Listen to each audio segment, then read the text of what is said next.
Makipagbayanihan sa Brigada Eskwela. Halina't sumama sa Brigada Pagbasa sa panahon ng pandemya.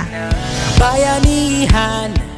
Layunin ng Brigada Pagbasa na mahasa ang kakayahan ng mga Pilipinong mag-aaral sa pagbasa at humimok ng education partners at volunteers na makiisa at tumulong sa pagpapatupad ng iba't ibang programa. Free online tutorial. Isa ka bang guro, teacher applicant o estudyante at gusto mong magturo ng high school students online? Halika na at mag-sign up bilang volunteer tutor sa aming free online tutorial. Family ko, tutor ko. Mga mommy, daddy, ate at kuya, kung gusto niyong maging tutor ng inyong kapamilya, sali na sa aming Family ko, tutor ko program. Read o'clock. Halina't makinig sa malikhaing pagbasa na aming isasahimpapawid sa DWAT Chill Out FM 93.9 2 beses sa isang linggo. Infomercial at reading tips. Layunin din ng Brigada Pagbasa na ipamulat sa mga mag-aaral ang kahalagahan ng pagbasa. Kaya't mag-upload kami ng infomercials at reading tips sa aming official Facebook page. Read for a prize. Gusto mo ba ng cellphone load? Magbibigay kami ng reading passage na pagmumulan ng mga tanong na maaari ninyong sagutin via text message. May premyo ang unang magbibigay ng tamang sagot mula sa bawat grade level. Ang inyong suporta ay isa lamang sa mga hakbang tungo sa ating layuning maiangat ang antas ng pagbasa ng ating mga mag-aaral. Hawak kamay para sa edukasyon, simulan natin ngayon. Maraming salamat sa pakikiisa.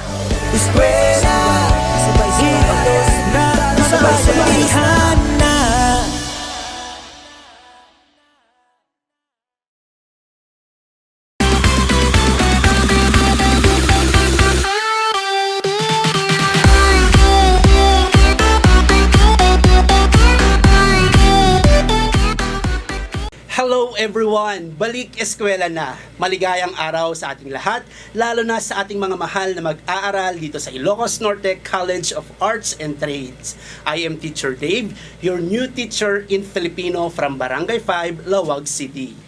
Our warmest greetings also to our students' families, Teacher Dave, who have been very supportive, especially in these trying times. And of course, sa lahat ng mga nanonood at nakikinig sa atin ngayon, tanggapin po ninyo ang aming taus-pusong pagbati. I am Teacher Wenicel, a teacher in English from Barangay 59B, Dibwa North, Lawag City.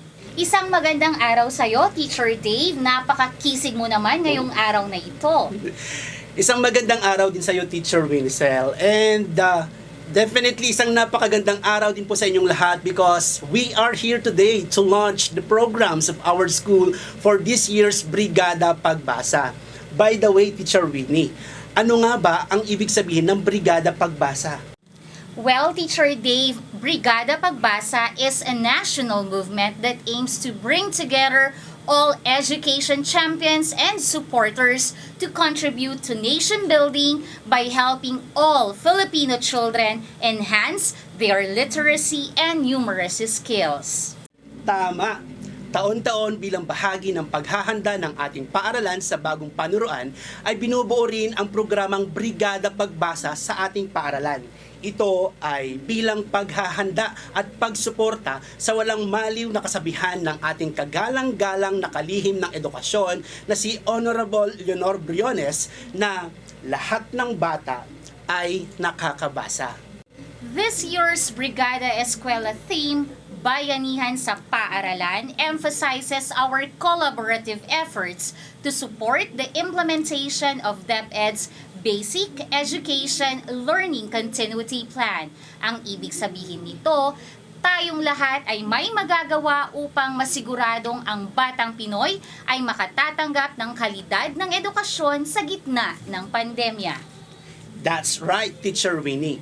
Fortunately, at INCAT, we are a community that is able to collaborate, adapt, and find new ways to move forward in these unforgiving circumstances. Kung kaya't wag na nating patagalin, Teacher Dave, dahil sigurado akong lahat ay nasasabik na malaman kung ano ang mga aktibidades na inihanda ng Ilocos Norte College of Arts and Trades para sa ating Brigada Pagbasa. And so, Teacher Dave, without further ado, join us, dear viewers and listeners, for the singing of the Philippine National Anthem, after which is the doxology. Mga kababayan, ang pambansang awit ng Pilipinas. Kayang magiging, tewas ng sinakanan, alam ng puso, sa titik mo'y buhay. Lupang hinirang, tuyag ka ng magiting, sa mandulupin, di ka pasisingil, sa nagatang tutok sa simoy at sa langit mong pagaw, ay hinatang tula, kawit sa paglayang minamahal. Ang isang ng matawad mo'y tagumpay na nag-iindig, ang bituin at araw niya kailan pamay di magtitingin. Luman ang araw ng walhati pagsinta, buhay langit sa piling mo. Ang hindi kaya na pagkay mga api, ang mamatay ng dahil sa'yo.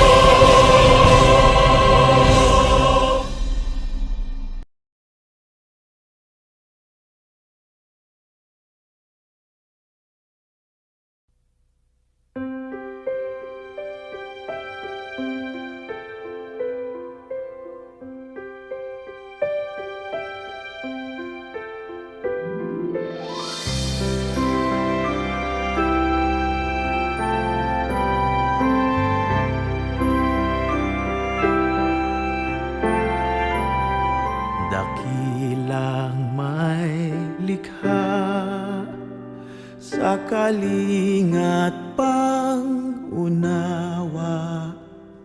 mangyari ang iyong diwa sa langit at sa lupa. Bigyan mo ng sapat ang lahat sa araw-araw, turo ang magparaya gaya ng iyong gawa. Iadyan niyo kami sa pagmamataas upang maiwaksi ang lupit at dahas, at samahang lumikha ng pamayanan payapa sa kalikasan, kabuhayan, kakanyahan, paniniwala.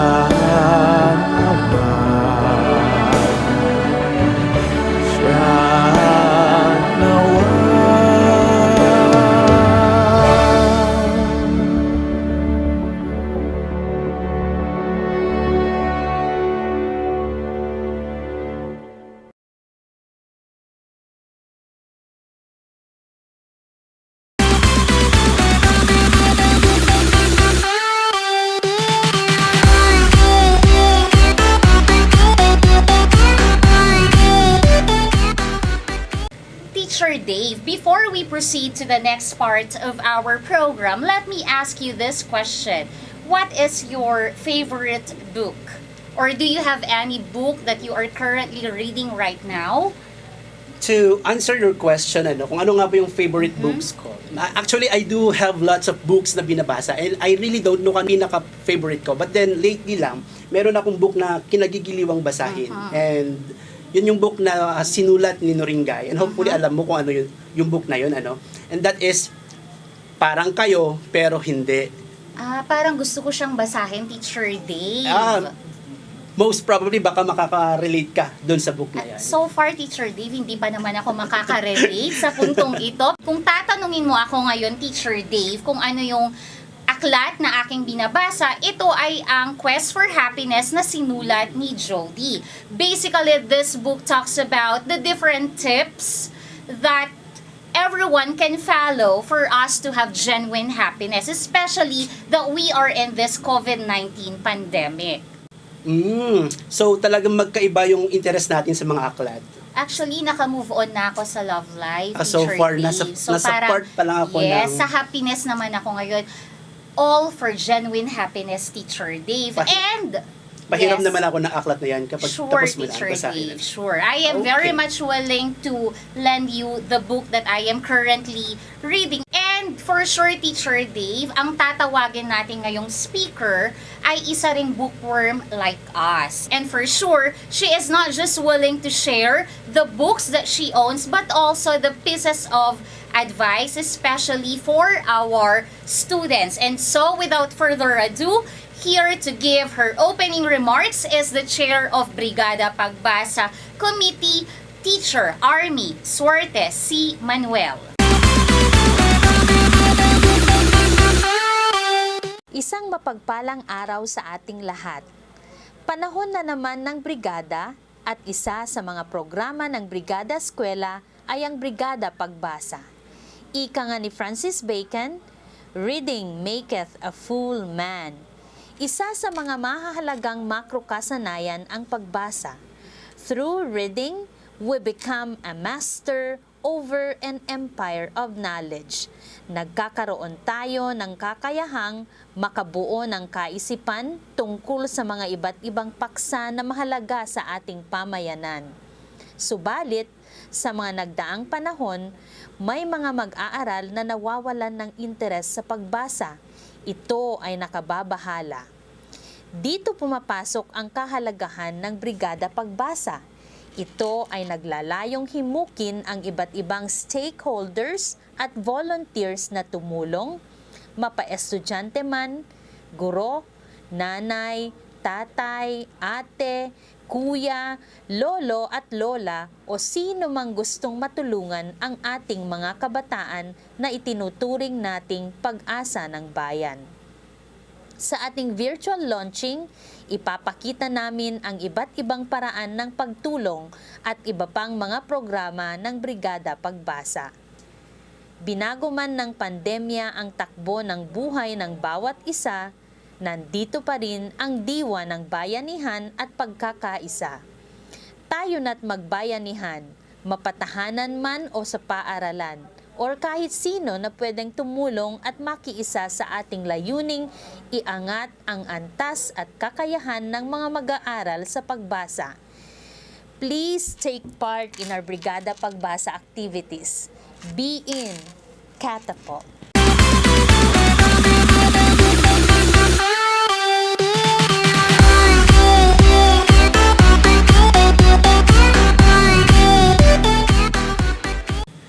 Maraming salamat, Teacher Army, our Brigada Pagbasa Chair.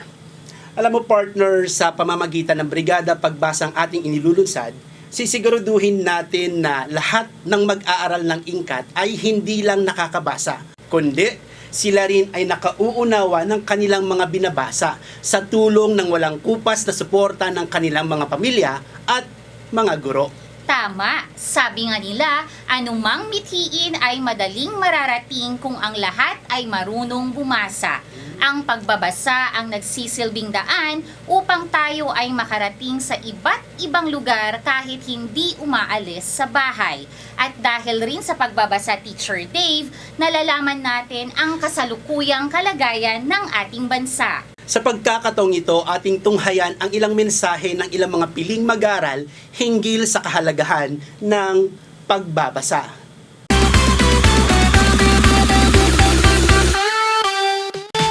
quotation from Barack Obama, as he said, "Reading is important. If you know how to read, then the whole world opens up to you." So as a student, reading various texts will enable you to perceive different things.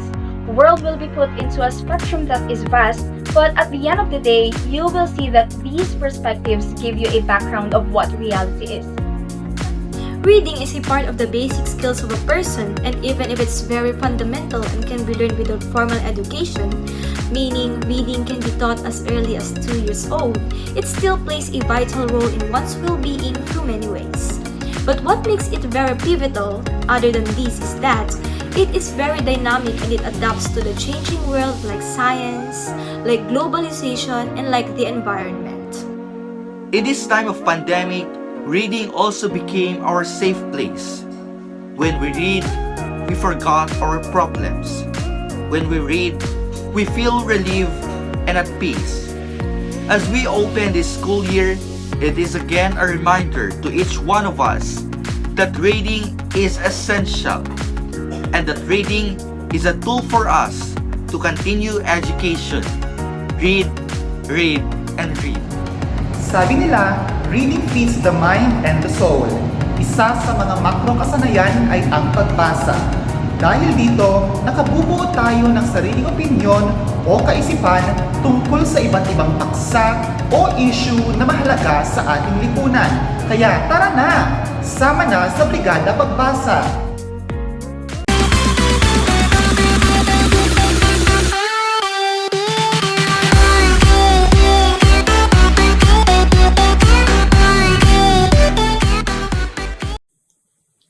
Maraming salamat. Tunay ngang sa pagbabasa, may kinabukasan ka. That is right, partner. Madalas nating marinig na it takes a village to raise a child. Kaya nga, ang Brigada Pagbasa ay naglalayong hikayati ng lahat na tumulong, makisama sa ating brigada upang itaguyod ang kultura sa pagbasa. As the Brigada Pagbasa tagline goes, sama-sama, tulong-tulong sa pagtataguyod ng kultura ng pagbasa.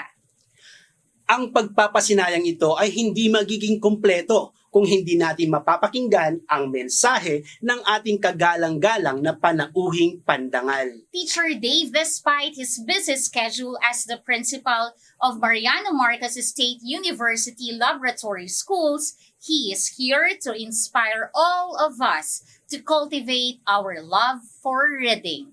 Without further ado, let us all listen to Dr. Bert A. Gamyao for his message.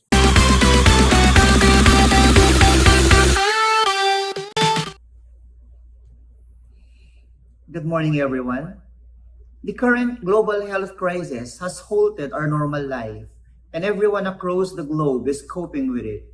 The academic circle, for one, is not spared from its impacts, which requires not only the teachers and students, but all the stakeholders of the community to unlearn what we have always known.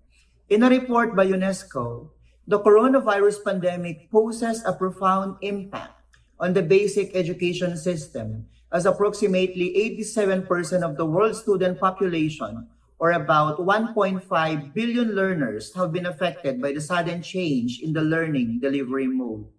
The worldwide pandemic mirrors the concept of change in the education system, as this abrupt paradigm shift causes a huge threat to our students' learning. And as schools have adapted to this change, it is indeed a fact that more than the global health crisis that we are currently facing, there is greater concern that we need to focus on, and that is the students' development in literacy and competence. It is with no question that reading is a fundamental skill in learning, for it helps a person learn new concepts and understand others' perspectives. In teaching, reading plays a vital role because it promotes the analysis and interpretation of texts, which are essential in learning. As reading is viewed as the very backbone of most of learning, it is imperative that we put a great emphasis in students' comprehension. In the 2018 Program for International Student Assessment, or PISA, the Philippines is ranked lowest in reading comprehension among 79 countries. This data says so much about how literacy, most especially among children and youth, is one of the key factors that determines how well a country progresses in this rapidly changing world. As frontliners of education, it is our sworn duty to ensure that no student is left behind. We must always employ the strategies that will best address any problem that our dear learners encounter. We must continue to prioritize developing our learners' reading comprehension skills in these trying times. Hence, the launching of the Brigada Pagbasa around the country. Please allow me to congratulate your school, the Ilocos Norte College of Arts and Trades, with the combined efforts of teachers and stakeholders, and with the strong support of your administration, headed by your principal, Mrs. Shirley Agsunod. You all deserve the highest sense of commendation for this initiative, with its very noble objective to ensure that all INCATers can read analytically and ultimately achieve a higher sense of literacy to face the rigors of studying during this new normal. With the many versions of ECQ, MECQ to GCQ that we experience in our community, this pandemic brings new challenges unfolding each week, compelling us to reconfigure our academic strategies with urgency, but with uncertainty, and oftentimes beyond our capacity to cope. Yet, our goal remains the same: leave no one behind. Mabuhay ang INCAT. Have a good day.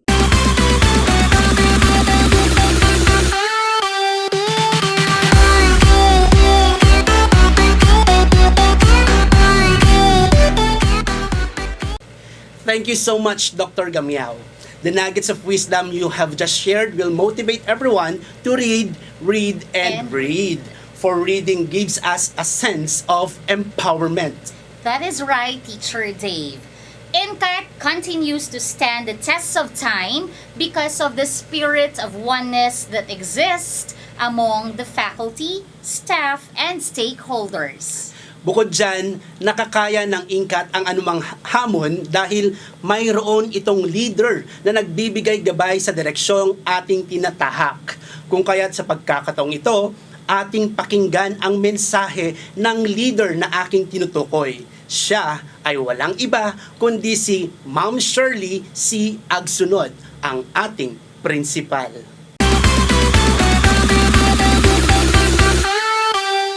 Pleasant day, everyone. School year 2021-2022 has just started, and our fervent aim to decrease the number of struggling learners due to reading skills problem continues. It can be noted from a news report last 2018 that the Philippines was the lowest in reading comprehension among 79 countries. In particular, the Philippines only had an average reading score of 340, 100 points short of the Organization for Economic Cooperation and Development average of 487. Very alarming, right?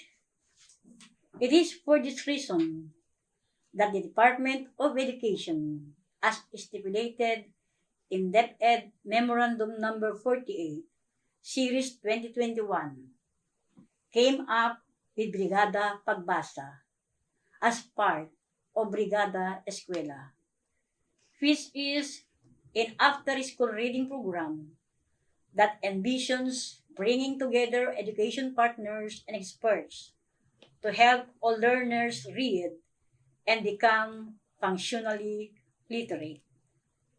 The Brigada Pagbasa will serve as platform to synergize efforts and resources to address education-related challenges, especially literacy and numeracy. It will also create opportunities for all stakeholders to contribute possible solutions to the current gaps in the country's education system, especially in equipping the learners with 21st century skills. Here in Ilocos Norte College of Arts and Trades alone, there are several fascinating activities of Brigada Pagbasa, which will be presented later. And I am hoping for your all-out support to these activities. Remember that no matter how much the department tries to increase functional literacy among its learners, if you, our dear learners, will not participate, its goal will not be realized. We also encourage our stakeholders to join us in this endeavor, for without your support, we will not succeed. I would like to commend also the teachers and staff who collaboratively share their time and effort for this activity to materialize. Together, let's make a difference.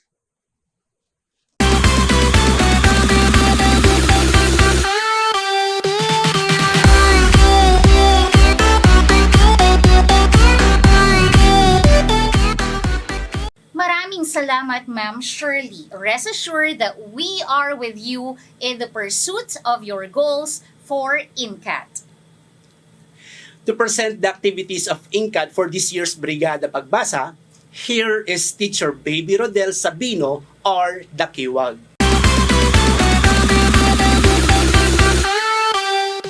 Magandang oras, ako si Teacher Baby at magandang balita ang aking hatid sa oras na ito. Ito'y kaugnay sa Brigada Eskwela 2021 ng Ilocos Norte College of Arts and Trades. Alam niyo ba na samot-saring programa ang hatid ng ating Brigada Eskwela para sa lahat, para sa mga guro, para sa mga mag-aaral, at sa mga nagnanais mag-volunteer para sa ating Brigada Pagbasa. Para sa unang aktibidad ng ating Brigada Pagbasa, ito ang free online tutorial. Para sa mga interesado sa programang ito, narito ang proseso. Ang programang ito ay bukas sa mga guro, teacher applicants at mga estudyante. Layunin ng programang hikayatin ang mga volunteer na magturo sa mga struggling leaders sa kanilang piling oras sa pamamagitan ng Zoom, Google Meet o Messenger Room. Lahat ng mga interesadong maging volunteer tutor ay kinakailangang mag-sign up sa link na nasa inyong screen. Kinakailangang magkaroon ng dokumentasyon gaya ng screenshots at ipasa ito sa email address na ibibigay via text message. Higit sa lahat, bibigyan ng Certificate of Recognition ang mga volunteer tutors. Para sa pangalawang aktibidad ng Brigada Pagbasa, ito ang Family Ko, Tutor Ko, o Sinong May Gusto. Naririto ang mga proseso. Ang programang ito ay bukas sa mga magulang, kapatid at kamag-anak ng isang mag-aaral ng Ilocos Norte College of Arts and Trades. Layunin ng programang hikayatin ang mga magulang, kapatid at kamag-anak na maging volunteer tutors sa kanilang sariling tahanan. Lahat ng mga interesadong maging volunteer tutor ay kinakailangang mag-sign up sa link na nasa inyong screen. Kinakailangang magkaroon ng dokumentasyon at ipasa ito sa email address na ibibigay via text message.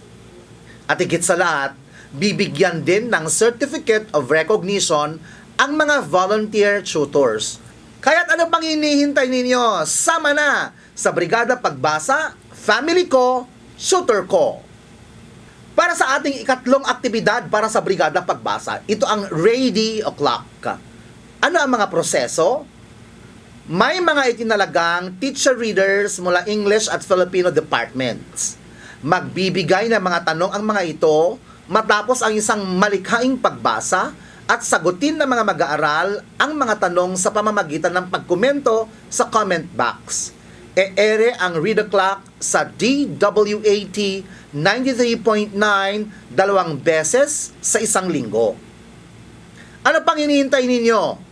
Antabayanan ang pagsisimula ng Brigada Pagbasa Radio Clock.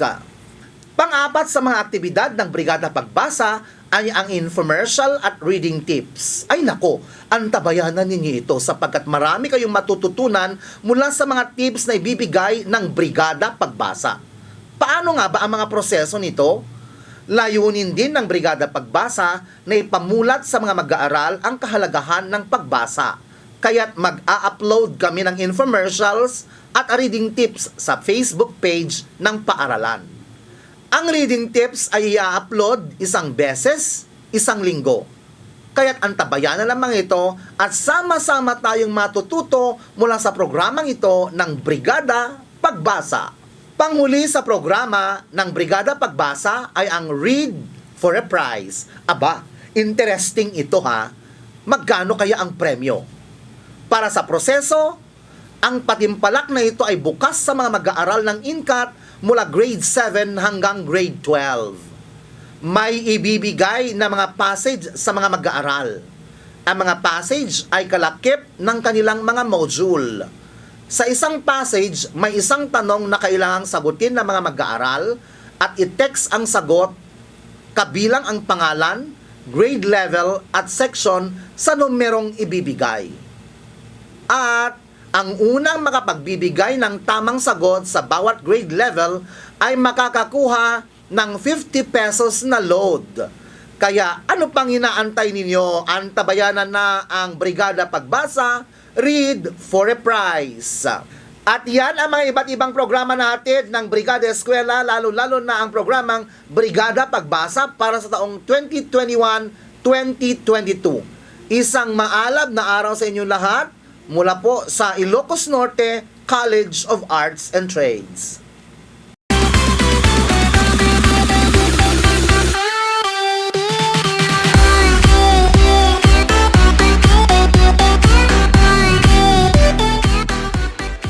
Thank you very much, Sir Baby Rodel. As we are about to begin our Brigada Pagbasa 2021, we hope that we continuously unite in making every learner of Ilocos Norte College of Arts and Trades a reader. Sa dami ng mga gawaing inihanda ng ating paaralan, nawa ay makamit natin ang layuning matulungan ang mga mag-aaral na bumasa at makaintindi. At syempre, para maisakatuparan natin ang mga gawaing nabanggit, malamang sa malamang ay kakailanganin din natin ang buong suporta ng ating mga mag-aaral at mga magulang nila. This is not just a month-long activity. Ito ay isasagawa sa loob ng buong taong panuruan. I am very much excited to see the participation of the students. Teacher Dave, among the activities that we are going to conduct, my favorite is actually the activity called Family Ko, Tutor Ko. Dito masusukat talaga ang pagmamalasakit at pagmamahal ng mga magulang na turuan ang kanilang mga anak. But again, please do not forget to document all these things. Kunan ng litrato ang ginagawang pag-tutor ng magulang sa anak. And hopefully, they will do it religiously, not just for the sake of documentation, but for the future. We also hope na hindi lamang ito ang simula, kundi ito rin ay isang paraan upang i-reach out ang mga batang nangangailangan sa tulong ng pagbabasa. Let us all promote literacy at all costs so that every INCATer ay makakabasa, bumabasa, at nakakabasa. I agree with you, Teacher Dave, and I know that Teacher Jane Dancel, our co-chair for this year's Brigada Pagbasa Committee, is also agreeing with us. Speaking of Teacher Jane, she is here with us to give her closing remarks. Isang maalab na pagbati ng magandang hapon sa ating lahat. Taon-taong pinatutupad ng Department of Education ang Brigada Eskwela upang pagtibayin ang pagbabayanihan ng kagawaran at ng mga stakeholder para sa patuloy na paghahatid ng dekalidad na edukasyon sa kabila ng pandemya. Isa sa mga proyektong pinahahalagahan ay ang Brigada Pagbasa. Sadyang ang pagbasa ay isang mahalagang kasangkapan sa lubusang pagkatuto ng isang bata. Bunga nito ay nagkakaroon ng mga bagong kaalaman, nalilibang, naaaliw, at nababago ang kaasalan. Ang Ilocos Norte College of Arts and Trades ay nakikiisa sa proyekto ng Brigada Pagbasa na naglalayong linangin ang kakayahan ng mga mag-aaral sa pagbasa. Sa INCAT, walang batang may iwang hindi marunong bumasa. Bawat isa magiging bihasa sa pagbasa. Sa INCAT, tiyak magkakaroon ng pagbabago pagkat kaisa kami for the realization of the project Brigada Pagbasa. Hinihimok namin kayo kung gayon na samahan kami sa pagpapatupad ng mga gawaing naihanda. Pakaisipin nating hindi hadlang ang pandemya upang makapag-isip at makapagbahagi ng mga kaisipan para sa kaunlaran ng ating mga mag-aaral. Ngayon pa lang, pinasasalamatan na namin kayo. Sa mga mahal naming mag-aaral, umaasa kaming bubuhayin ninyo ang pagmamahal sa pagbasa. Ito ang inyong sandata para sa tuluyang pananagumpay bilang isang mag-aaral. Sa ating lahat, mayroon tayong magagawa. Sino man ay inaanyayahan. Patunay na ang salitang bayanihan ay nananatili pa rin sa puso ng bawat isa. Kaya, samahan kaming magbasa at magpabasa. Pangako namin, mawiwili kayo. Halina, kabrigada, basa na. Happy reading! On behalf of our supervising official, Mr. Jacinto B. Pascua, Head Teacher 6 of the English Department, and Mrs. Margaret A. Bumanglag, Officer in Charge of the Filipino Department, inaanyayahan namin kayo sa masigasig na pakikilahok sa makabuluhang aktibidades ng Ilocos Norte College of Arts and Trades. Muli, maraming salamat.